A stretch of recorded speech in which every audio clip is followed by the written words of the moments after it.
Over on Earth, too, it is something called, actually, Liberation Day. But here in reality, on Earth 1, where all of us reside, it's more like playing a dangerous game of chicken with the American economy for no apparent reason. Brand new reporting reveals that Team Trump is prepping tariffs on potentially trillions of dollars worth of goods from all around the world, practically everything that comes into the United States. It's set to begin on April 2nd. From the Washington Post, quote, senior Trump advisors are now publicly pledging to create a new tariff regime that would impose new duties on trade with most countries that trade with the United States. Treasury Secretary Scott Bessent described it this way. Listen. What's going to happen on April 2nd, each country will receive a number that we believe that represents their tariffs. So for some countries, it could be quite low. For some countries, it could be quite high. Okay. It's not really clear that he knows exactly what kind of information he's sharing, and it's certainly not clear to most Americans what that means. But economic experts are already sounding the alarm about it. One economist telling the Washington Post this, quote, the last 2 months have already hurt American businesses and consumers, but the April 2nd deadline seriously could make all of that look like a tempest in a teapot. And that is because the United States of America imports $3.2 trillion worth of goods every year. It's not clear what products from what countries will fall under the new tariff regime, but it is worth noting that the tariffs could touch practically every single thing that the American family buys. 97% of all the clothes and shoes sold in the U.S., 97% of all that is imported. A third of all the wine that I drink, I'm kidding, that we drink as a country is imported from abroad. Now, as for electronic devices, the CEO of Best Buy told reporters this, quote, there's very little in the consumer electronic space that is not imported.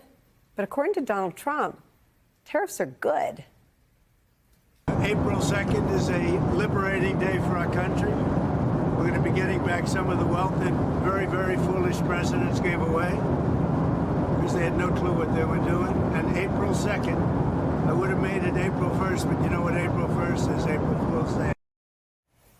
Yep. So politically speaking, the joke could end up being on him. Tariffs are deeply unpopular with everybody.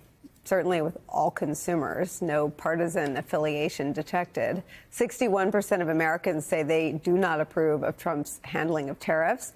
Businesses don't like them either, not even farmers, who Trump claims he loves so much. New York Times reports this, quote, Donald Trump's actions have put U.S. farmers in a tough position. Most agricultural trade groups have opposed tariffs, albeit cautiously.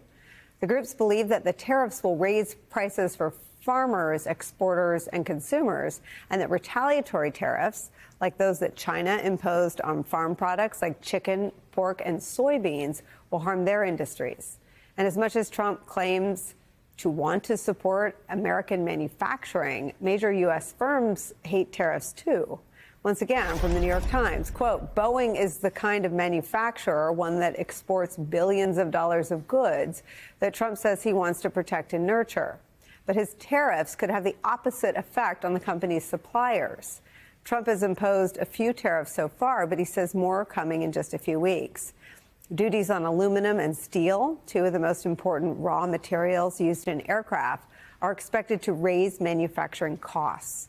But the industry is far more concerned by tariffs that take effect on goods from Canada and Mexico next month, which could disrupt the highly integrated North American supply chain.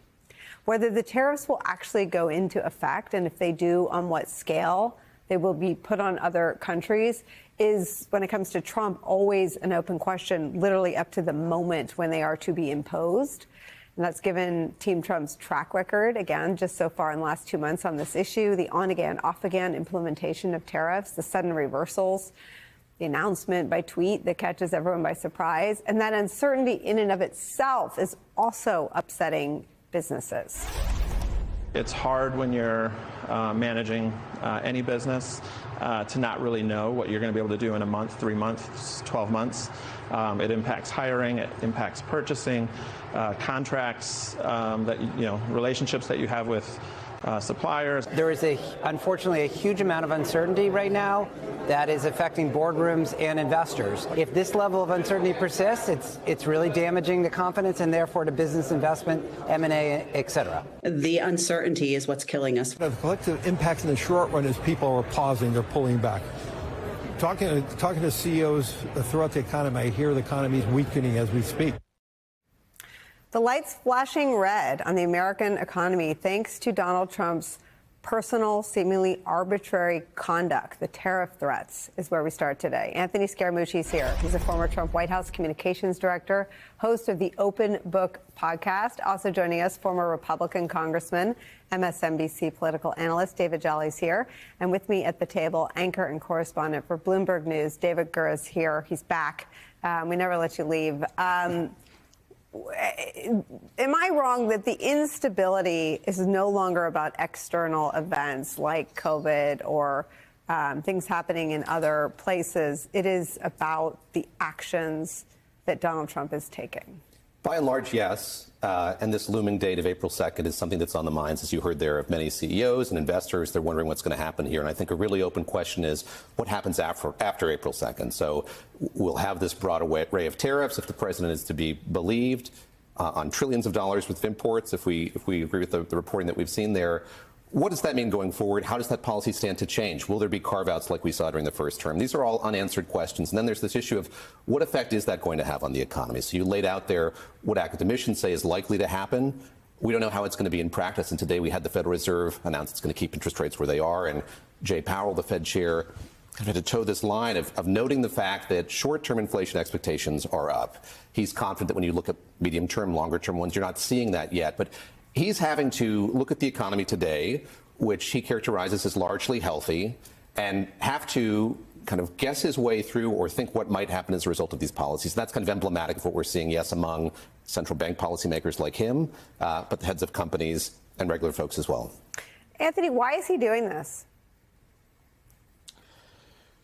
Well, I think he's an 18th century Prussian, so he's a colonialist. He wants to take over Canada and Greenland and the Panama Canal, and he's decided that tariffs are sort of an idea that predates the income tax. So just remember, that's a consumption tax for the American people. So said differently to our European friends, it's a VAT. So if he's going to put that in place and we're going to leave the income tax rates where they are, he's going to crush middle and lower middle income consumers, and so they'll stop spending. They'll have to, and he'll touch off a recession here in the United States and then a global recession around the world. So I don't know why they're doing that, because Scott Bessent and Howard Lutnick, they know better. His economic team, Kevin Hassett, knows better. I mean, they all know better. So, but he is adamant about this. He put a full page in the New York Times in 1987.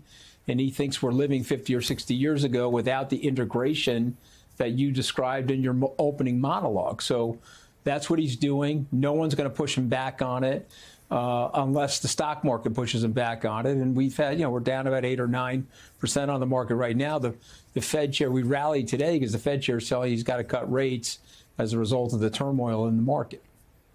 Anthony, let me show you Brit Hume's just sort of seeming attempts to stop. I mean, the White House spokesgal has said that tariffs are not a tax. They're a tax cut. Brit Hume seemed intent on, at least among his audience, dispelling the disinformation about tariffs.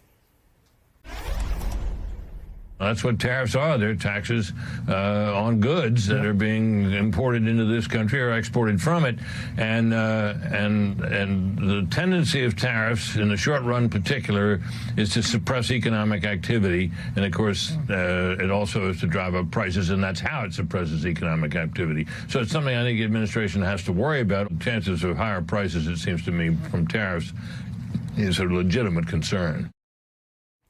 So the truth of the tariff, so obvious. Even Fox News is broadcasting the truth on this matter. Say more about people like Mr. Bessent, who we've looked high and low. We can't find any instance where he advocated tariffs. I don't know Mr. Lutnick's public record as well, but I looked, searched, and couldn't find any speeches he'd given advocating tariffs.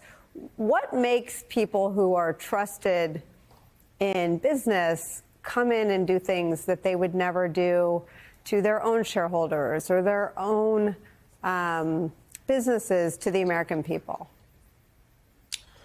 Well, you know, Scott's last investment letter, I mean, it was maybe 2 investment letters ago, warned about the specter of tariffs. And he basically said that tariffs are a form of a consumption tax and it would slow down and potentially be ruinous to the economy. And so he's done a 180 on that now as Treasury Secretary. So you would be able to find that if you get Scott's investment letter. Howard, I know, was against tariffs until he was for them in the campaign, but they want those seats. They're prestigious seats. They want to walk in and out of the White House.